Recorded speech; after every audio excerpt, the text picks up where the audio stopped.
Buenos días, distinguidos alumnos de este fantástico curso de Ronald Managua. No me voy a cansar de expresar mi reconocimiento y admiración por el esfuerzo de la universidad y por el esfuerzo de todos ustedes, y mi agradecimiento por la paciencia, por este método de transmisión de conocimientos, transmisión horizontal, ¿verdad? Enfocamos hoy causalidad como herramienta para la investigación clínica, y la causalidad, como está implícito en el sustantivo, es el estudio de las razones de lo que sucede. En los antiguos libros de clínica médica, y antiguos, digo los de hace 30 años, había todo un párrafo dedicado a la etiología. Si se acuerdan, decía diagnóstico, etiología, diagnóstico diferencial, tratamiento, pronóstico. Y en las ediciones más recientes no lo veo. No veo eh, ese párrafo sobre la causa de la enfermedad. Creo que hay que resucitar la curiosidad, el porqué de los niños. Y parte de esa ausencia de el énfasis de la causalidad en los libros de textos de clínica médica pasa porque últimamente parece que tenemos una razón o una explicación para todas las cosas, y además tenemos un remedio para cada uno de los problemas clínicos. Eh, Fíjense en los libros de clínica médica y van a ver que hay un tratamiento para cada enfermedad. Es decir, da la impresión que cada enfermedad la hemos comprendido absolutamente. Es cuestión de aplicar un tratamiento que ya está aprobado, y el trabajo del clínico se resume a conocer y a tener acceso a ese conjunto de diagnósticos y correlacionarlos con el conjunto de terapias. En base a la importancia de la casualidad, vamos a iniciar la serie del estudio de la causalidad. No brevemente, como lo pensé de entrada, sino como un eje central de la discusión filosófica y la discusión histórica. Nos extenderemos en el año próximo en la influencia de los filósofos que hemos mencionado anteriormente, la influencia de los filósofos en el proceso de causalidad, y nos vamos a extender también en el análisis histórico, cómo ese concepto de causalidad de una enfermedad, de una serie de enfermedades, se ha ido modificando de acuerdo al conocimiento de la época y de acuerdo a las características sociales de la época. Por eso el estudio de la causalidad es la herramienta primordial para la investigación clínica. La investigación clínica es básicamente la administración de las incertidumbres, y no hay nada más incierto que las causas de un fenómeno. Fíjense que digo causa y no consecuencia. Tendemos a decir que las consecuencias son inciertas. No sabemos si la fiebre bajará o si el tumor no va a recidivar. Pero no le damos importancia a la causa, porque definir la causa es bien difícil. Y definir la causa es un proceso en constante cambio. Por eso hay una serie de reglas que ayudan a definir la causa, pero a su vez la evidencia histórica muestra que la causa es elusiva, y encontrar la causa de un fenómeno es una de las más fantásticas empresas de investigación clínica que uno puede iniciar. De ahí que digo que definir la causa es la piedra filosofal de la investigación clínica. Y el título original de todas estas series estaba relacionado con el pensamiento crítico, y causalidad y pensamiento crítico están íntimamente relacionados. No hay nada más crítico que analizar una causa,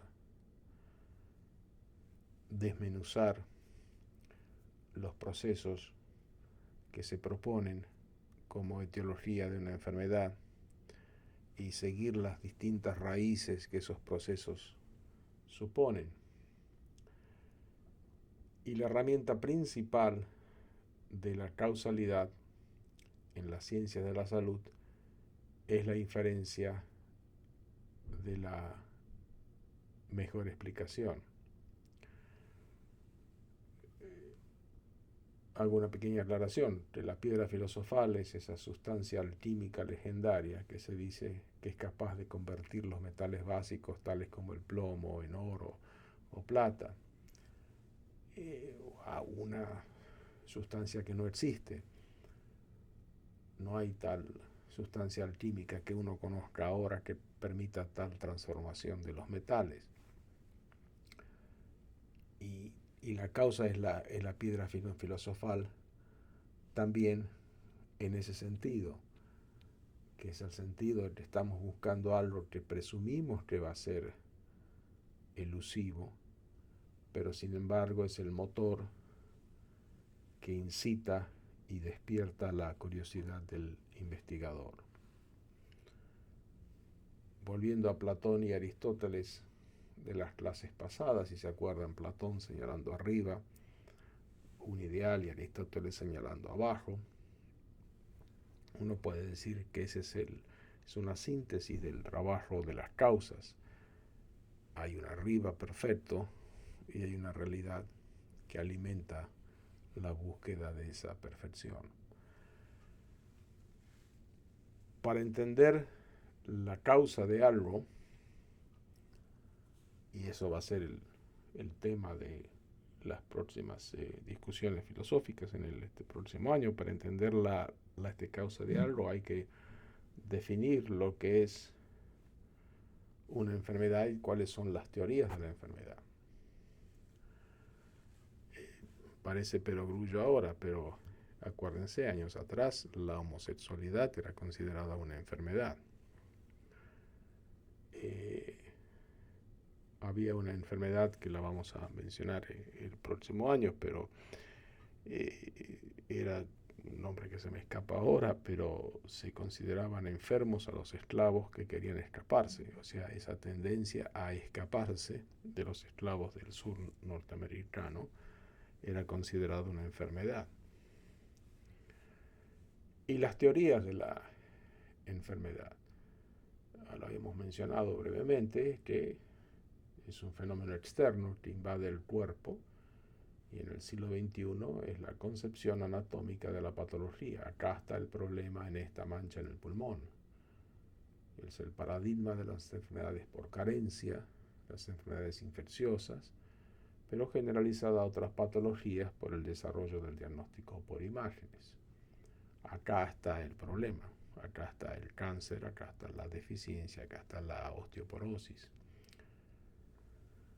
Para otra gente es un fenómeno interno de desequilibrio o dis. Es el paradigma de las enfermedades glandulares, de algunas patologías del sistema nervioso central y de las enfermedades psicosomáticas. Estas dos concepciones de la enfermedad no son excluyentes y la disputa no está resuelta. Todavía no tenemos una teoría unificadora de lo que se llama enfermedad. Y por esa razón estamos en búsquedas de las causas. Ahora bien, es una fantástica proposición teórica para los inclinados a la especulación filosófica entre ustedes, trabajar en la concepción nicaragüense de lo que es una enfermedad. Pero volviendo a la realidad inmediata, porque el fenómeno de la causa, la investigación de la causa es importante, es por una razón sencilla, es para actuar hace falta localizar. Esto es una frase de Canguilhem, y lo analizaremos otra vez el año próximo, sobre todo cuando definamos las variantes de la enfermedad. Podríamos cambiar la frase y decir que para actuar hace falta definir, tanto como localizar y definir. Son parecidas. Y si se acuerdan de lo que hablamos sobre el diagnóstico de prediabetes, y lo mismo con la presión arterial o el tamaño del pólipo intestinal como indicador de cáncer, o el peso y la masa corporal para definir obesidad. Fíjese, sin ir más lejos, el tema de la carne vacuna. Supuestamente hay una relación entre las patologías cardiovasculares en los países donde se come carne y no hay el hábito de las verduras y las legumbres. Pero hay muchas regiones de India donde se considera a la vaca como animal sagrado y esos habitantes no consumen carne vacuna. Ahí están los vegetarianos, que son millones, y todavía no hay ninguna evidencia que el índice de enfermedad cardiovascular en ellos sea menor que en aquellos que consumen carne vacuna. Hoy en día en Argentina, y hoy en día quiere decir hoy, mes de noviembre del 2019, hay un 40% de pobreza, pero históricamente no hay más incidencia de enfermedad cardiovascular en Argentina que en Nepal. Es cierto que hay más cáncer gástrico en Japón que en otros países, tal vez algún factor de la dieta, pero esto enfatiza la importancia de trabajar en el concepto de la causalidad. Y el problema de la causalidad preocupó a filósofos ajenos a la medicina, como David Hume, y él decía que todos los eventos parecen separados, un evento sigue a otro, pero no podemos observar la conexión entre ellos. Los eventos están juntados, pero no conectados.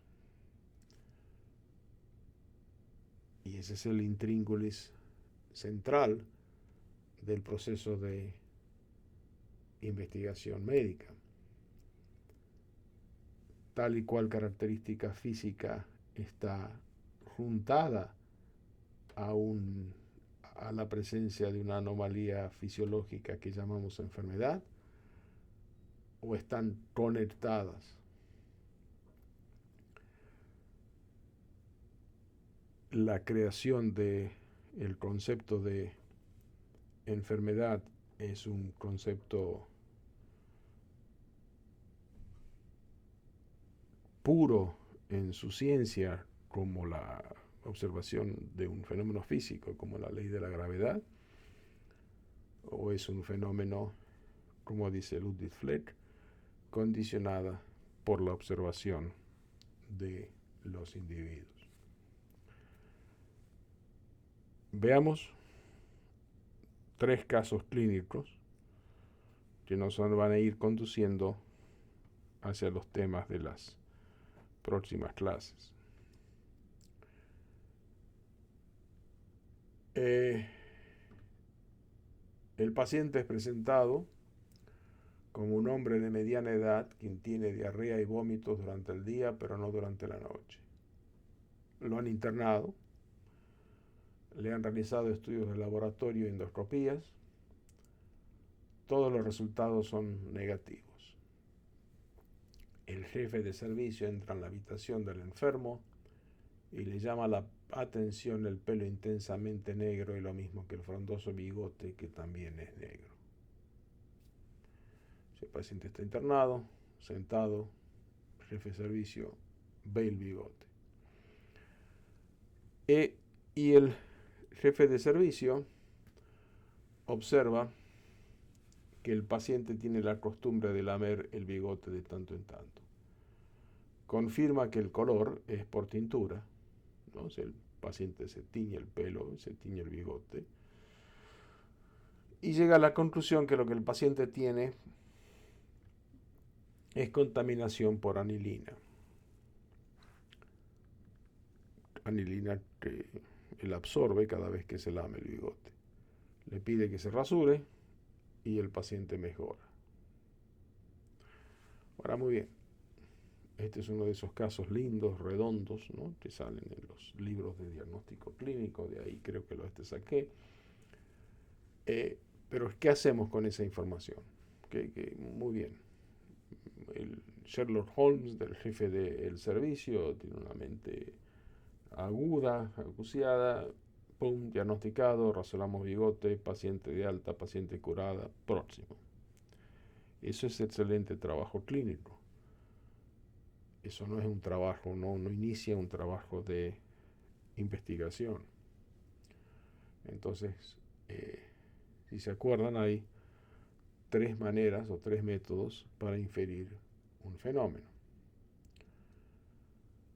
Al razonamiento por deducción, que venía de regla, caso, conclusión. La regla puede ser la anilina afecta el tracto digestivo. Caso, este paciente tiene síntomas de tracto digestivo y se tiñe el bigote. Conclusión, es muy probable que la causa de sus síntomas sea la anilina. Todo esto mezclado entre regla, caso y conclusión es el proceso deductivo, que es el que utilizó nuestro jefe de servicio cuando vio al paciente. A aquellos que han visto este caso, se le ha quedado grabado esa impresión. La próxima vez que se encuentren con un caso similar, cualquiera de los que acompañan al jefe de servicio en su ronda, van a utilizar el método inductivo. Van a ir desde el caso. Este paciente tiene síntomas de tracto digestivo y se tiñe el bigote. Y yo he visto un paciente similar una vez con el profesor tal y cual en el hospital tanto y tanto. Llega a la conclusión, es muy probable que la causa de sus síntomas sea la anilina, y este iluminado clínico de gran experiencia se dará vuelta, enfrentará a la cohorte de estudiantes que lo siguen y dice: la anilina afecta el tracto digestivo. O sea, llega a la respuesta correcta del problema del paciente a través del proceso de inducción, mientras que el profesor experimentado llegó tal vez a la parte de por el proceso deductivo, regla, caso, conclusión y regla. Pero lo que falta acá es lo que inicia el proceso de investigación clínica, es el razonamiento por inferencia de la mejor explicación, que es regla, conclusión y caso. La regla es la anilina afecta el tracto digestivo. La conclusión es muy probable que la causa de sus síntomas sea la anilina. Y el caso, termina en el caso, este paciente tiene síntomas de tracto digestivo y se tiñe el bigote y, es decir, uno dice, es el razonamiento por inferencia de la mejor explicación. Entonces, ¿mejor explicación que cuál? No cierra la argumentación. Esta explicación es mejor que la que... ¿Y cuál es la otra que sigue? Y esa otra que sigue puede tener una serie de variantes. Puede ser que el origen de la anilina sea en otra tintura, en el cabello de la esposa, o es por exposición a benceno. El paciente trabaja en una gasolinera. El número de explicaciones es grande.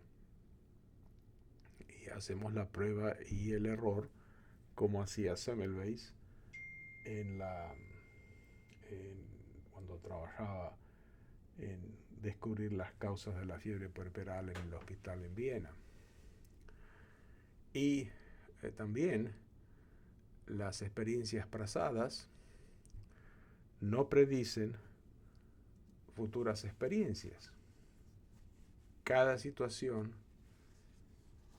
cada paciente es único, es nuevo.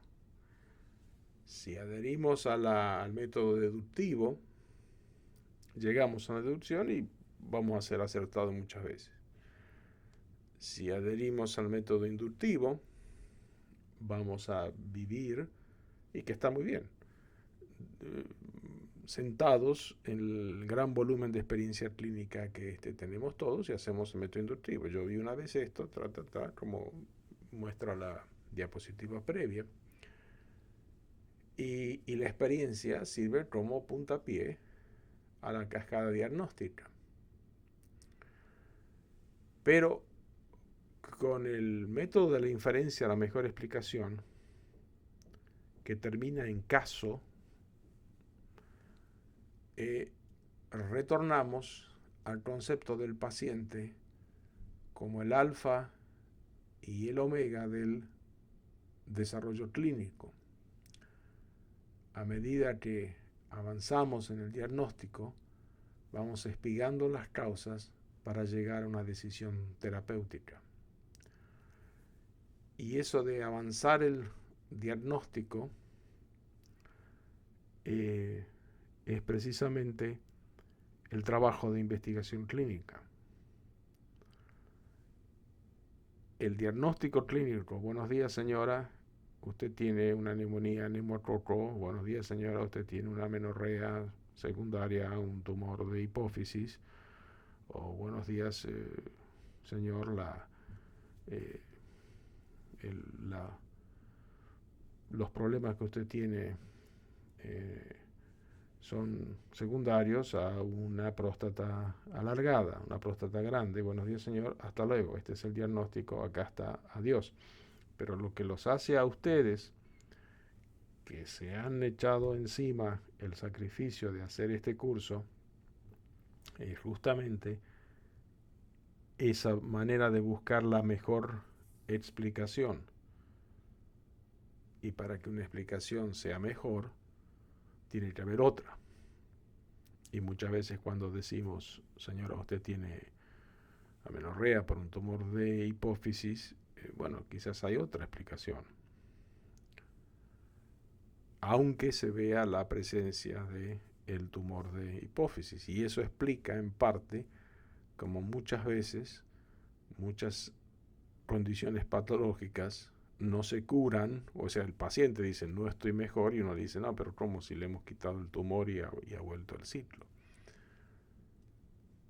Fíjense, hasta en los textos se enfatiza, sin nombrarla, a la inferencia de la mejor explicación. Ustedes en la UNAM, a través de este curso, tienen la exposición a este problema. Esta es una imagen que he observado en un trabajo sobre causalidad. No hace ninguna referencia a la mejor explicación, pero fíjese cómo infiere de ahí un caso referente, que es lo que hace el acervo deductivo-inductivo del observador, pero hay un énfasis en un caso particular que se va construyendo hasta formar parte de un caso concreto actual. El caso que uno está viendo, en la segunda línea, ese tercer círculo donde ven el problema incorporado a una serie de imágenes geométricas conectadas, y dice caso concreto, caso actual. O sea, no tiene el caso referente, pero el caso concreto, cómo me da la estructura de lo que estoy viendo. Y fíjense que el caso concreto que estoy viendo no es idéntico al caso referente. Cada paciente es distinto. La inducción y la deducción nos dan certezas, pero el que despierta la investigación es la inferencia de la mejor explicación. Y no se me escapa, ten seguro, no se me escapan que este mensaje lo he repetido varias veces. Y se sumariza esto con la mejor explicación, que es lo opuesto a tratar de concretar un diagnóstico solamente por asociación. Es esta frase que parece un perogrullo que dice que los paraguas se correlacionan con la lluvia, pero no se para la lluvia prohibiendo los paraguas. Y esto les da la idea que estamos efectivamente ante un problema serio. Un problema serio que obstaculiza parte de los avances de la salud, en las ciencias de la salud, ¿no? Y es encontrar precisamente cuál es la causa y cómo espigar asociación con causa. Coincidencia no es causalidad.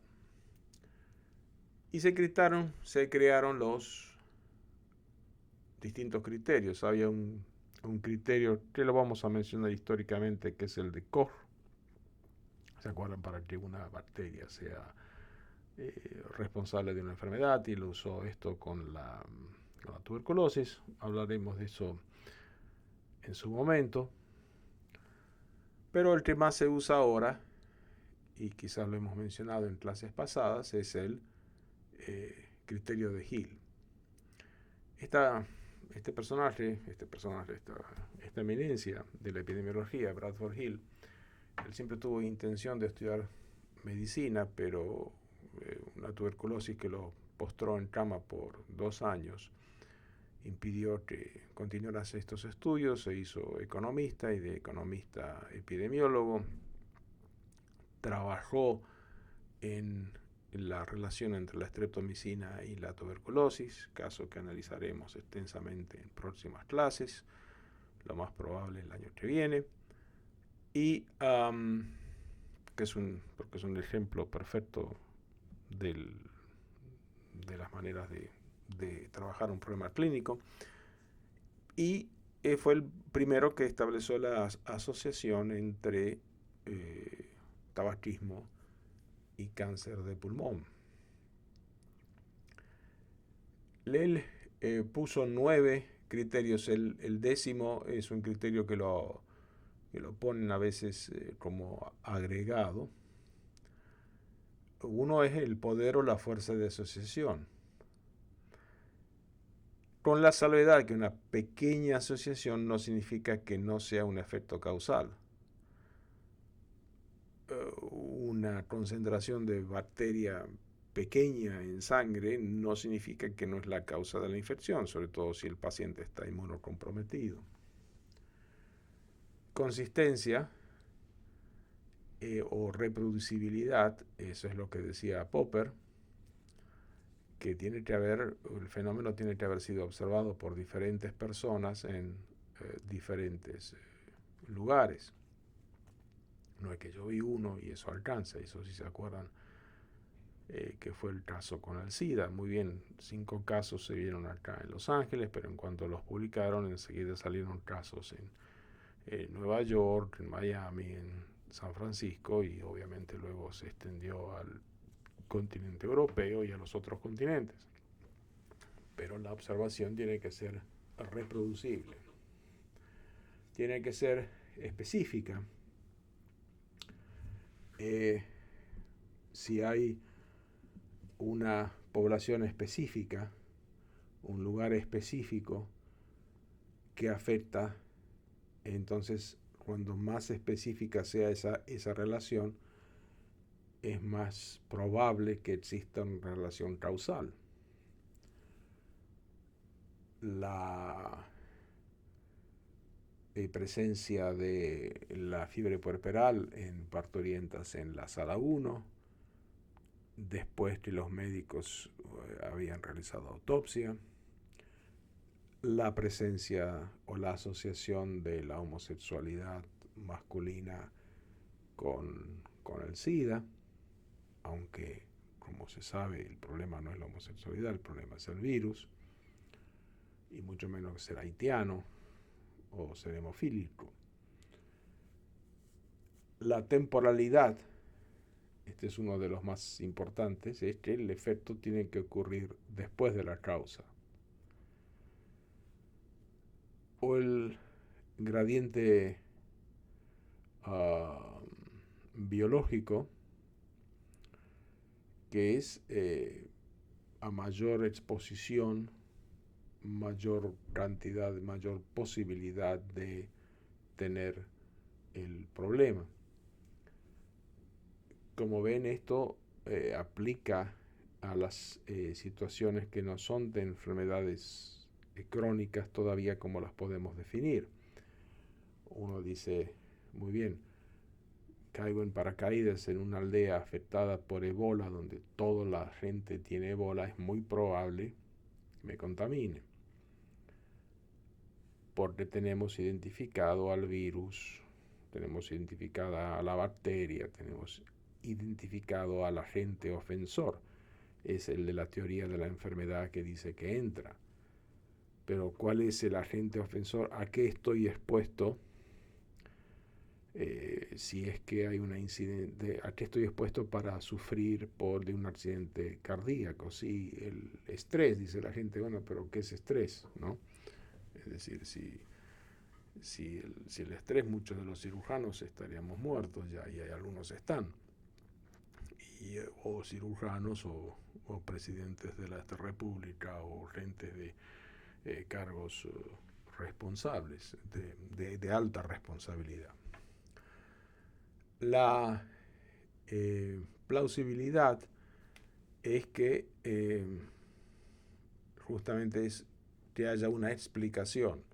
Yo he hecho una traducción más o menos literal de los criterios de Tegel, pero la explicación es que hay un mecanismo que lo explique, es decir, muy bien, esto sucede porque pensamos que esta es la concatenación de los efectos. La evidencia, y esto lleva, a la coherencia biológica de la explicación, o sea, vos me estás explicando algo que es razonable. La evidencia experimental, esto a veces sería perfecto si eso existiera, y existen en muchos casos, pero en muchos casos no hay evidencia experimental, hay una evidencia indirecta causal. Otra vez digo, ¿cómo podemos hacer la evidencia experimental de que el estrés aumentado aumenta la posibilidad de enfermedad cardiovascular? O sea, tenemos que tener una serie de individuos a los cuales lo ponemos en unas situaciones de constante riesgo emocional y físico, comparado con una serie de individuos que están reposando en la costa del Pacífico, en uno de los grandes hoteles que ustedes tienen por ese lado. Entonces, no es ético hacerlo con los pobres individuos que lo vamos a someter a terror, electroshock y todas esas cosas que aumentan la secreción de adrenalina. Analogía, esta es la parte poética, en las cuales los nicaragüenses, tierra de poetas, en proporción tienen que ser excelsos, y son excelsos, en los cuales, y esto es interesante como lo dice Hill, ¿no? Hill, que era un epidemiólogo, economista, dice, bueno, tenemos que poder establecer una analogía. Las analogías son la fortaleza de la inmunología ha sido vencida por la carga de los antibióticos, o la analogía es que el cuerpo no reconoce sus propios elementos, entonces están las enfermedades autoinmunes, o que la destrucción de las vías de la comunicación nerviosa como ocurre con la esclerosis múltiple. Es como si uno cortara las vías de teléfono o las líneas de teléfono, o destruyera las torres de transmisión de telefonía celular, ¿no? Y la 10ª clase, en la 10ª categoría, que no está en la de Hill puso 9, es la de la reversibilidad. Es decir, muy bien, si la exposición a tal factor, sea la carne vacuna o sea el virus del SIDA, provoca el problema, eliminada la carne vacuna y eliminado la contaminación sistémica viral, eliminada la viremia, entonces va a haber una reversión de la enfermedad.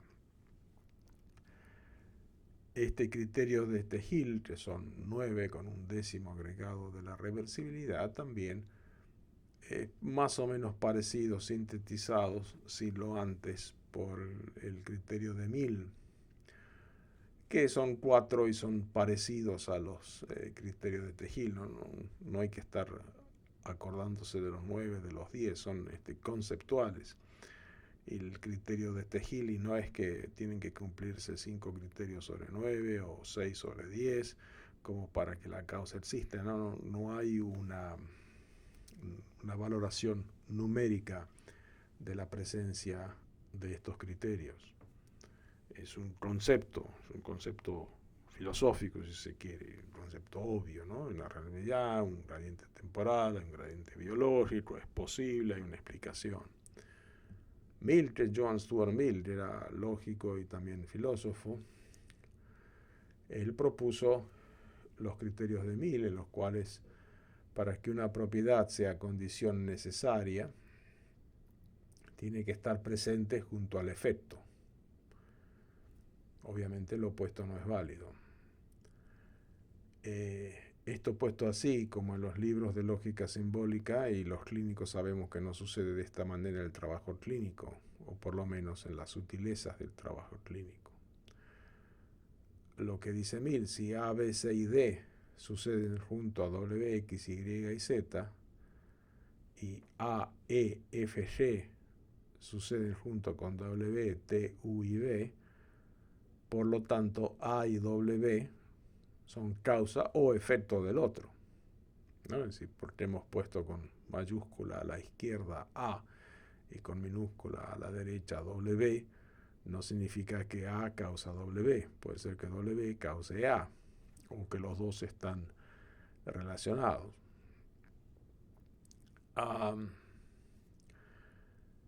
Esto, otra vez puesto así, como en los libros de lógica simbólica, es fácil de entender. Muy bien, el tumor de este páncreas causa dolor abdominal, entonces remuevo el tumor de este páncreas y por lo menos elimina el dolor abdominal. Obviamente habrá otras consecuencias y secundarias con el tumor, pero si vamos a decir que la presencia de la masa ocupante en la cavidad peritoneal es causa de dolor intenso, eliminamos la masa y el dolor se va.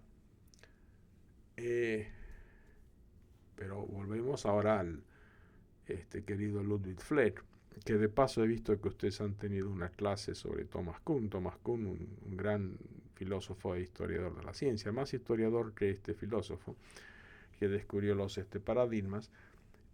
Kuhn dice, bueno, cuando él había terminado más o menos con su trabajo, él se dio cuenta que Fleck ya lo había antecedido en muchos de los conceptos, y creo que el redescubrimiento de Ludwig Fleck se debe justamente a que Thomas Kuhn honestamente dice, miren, esto es una idea mía, pero fíjense, está este otro polaco que anticipó algunos de los conceptos, ¿no? En Génesis de un hecho científico, Fleck dice que el hecho científico está en la mente del investigador, pero la mente del investigador está en Managua, y Managua está en América Central, y América Central está en una porción del mundo, y las generales de la ley son las particulares de las preguntas. Con esto quiero decir que la causalidad tiene falacias. Cuando queremos asociar, asociamos lo que sabemos y construimos las asociaciones de acuerdo a nuestro acervo intelectual y cultural. Muchos años atrás estaba en otro país centroamericano y atribuían a algunos de los colegas la presentación de algunas enfermedades a que los individuos que la padecían eran campesinos.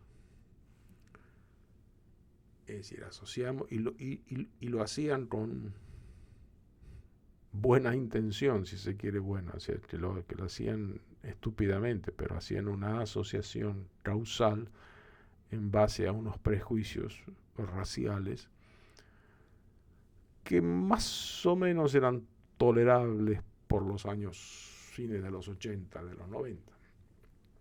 No era en América Central. Las asociaciones, cuando queremos asociar, asociamos lo que sabemos, ¿no?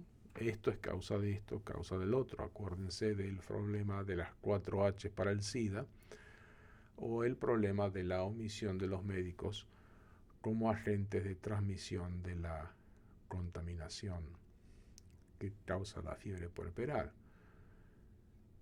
Y esto precisamente se evita con, y los que han dicho inferencia de la mejor explicación, mentalmente lo han acertado, porque la inferencia de la mejor explicación demanda que haya otra alternativa. Muy bien, tú me explicas esto porque piensas que son los homosexuales, ¿cómo es que sucede en mujeres que han tenido transfusión de sangre? ¿O cómo es que sucede en individuos que no son homosexuales? Bueno, sí, quizá, pero yo he visto 50 homosexuales y he visto una mujer. Bueno, pero esto no importa. Como decía Popper, cuando uno ve un campo con cisnes blancos y un cisne negro, lo único que puede decir es que no todos los cisnes son blancos. Falacias de la causalidad, como ya hemos dicho recientemente, es una falacia post hoc. Es falso suponer que porque algo haya precedido a un evento, tiene que ser la causa del evento. Si A causa B, entonces A tiene que ocurrir para que suceda B. Acá parecería que hay contradicción con 1000, ¿no? ¿Se acuerdan de A y W están presentes? Pero la causa central puede ser desconocida. Nosotros decimos sí hay una asociación entre haitianos y enfermedad inmunodeficiencia adquirida, cuando todavía no tenía ese nombre, ¿no? Pero no es el problema, es el haitiano, el problema es el virus. Entonces, si decimos, como dice 1000, si A incluye W, a veces W no es W. Hay una tercera causa. Puede ser en el caso de la asociación de enfermedad cardiovascular con ingesta de carne vacuna, que el problema no sea ni la carne vacuna, sino que sea el humo del asado, que provoca un deterioro en el endotelio cardíaco. Entonces, si uno está haciendo una ensalada cerca del humo, comer esa ensalada provoca el mismo problema. La otra falacia es la de confundir causa con efecto. Si A es la causa de B, toda vez que A tendremos B, y eso se ve en el ejemplo de pobreza y tuberculosis. Falacia de la causa común. Si A y B están presentes, entonces debe ser que A causa B o B es la causa de A. Que otra vez parece que entra en contradicción con el criterio de 1000. pero puede ser que haya una causa C. Como dice Bradford Hill, hay que ver una plausibilidad de la explicación biológica, tiene que ser posible. Y las constantes de coincidencias y correlación estadística, no siempre tener 80 millones de personas que tienen una característica particular, otra vez pienso en la enfermedad cardiovascular y están con sobrepeso, no significa que la causa de la enfermedad cardiovascular sea necesariamente el sobrepeso. Es la mejor explicación por el momento, pero puede haber otras explicaciones. La mayor incidencia per cápita de aneurismas cerebrales es en Finlandia. Se dice que por el alcohol, de aneurismas cerebrales, de hemorragia subaracnoidea es en Finlandia. Se dice que por el alcohol, dice que por el clima, no se sabe.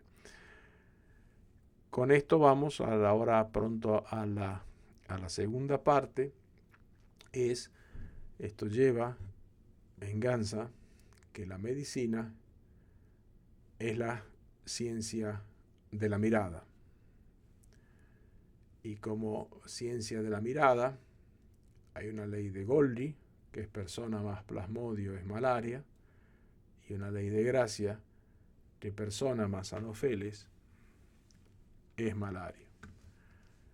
Esta parte de la medicina es la ciencia de la mirada y su relación con la causalidad va a ser motivo de la segunda clase. Nos vemos pronto.